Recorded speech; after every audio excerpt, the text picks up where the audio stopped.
Great, welcome back. Now we're going to talk about diversification. So diversification is important. Remember we talked about boundaries a couple of modules back?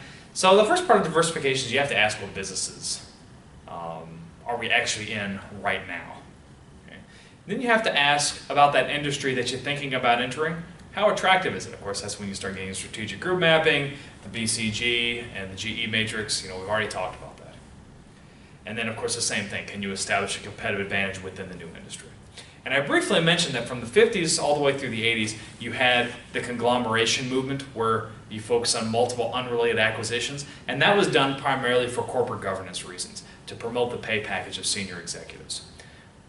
From the late 80s to today, we've been refocusing a lot. We've been looking at promoting shareholder value as opposed to just executive compensation packages.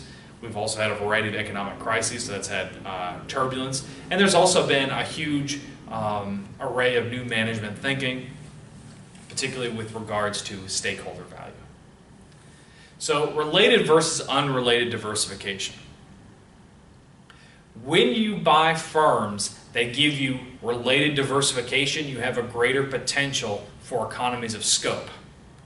So companies that pursue diversification in closely related industries tend to be much more profitable than companies that pursue diversification in unrelated industries.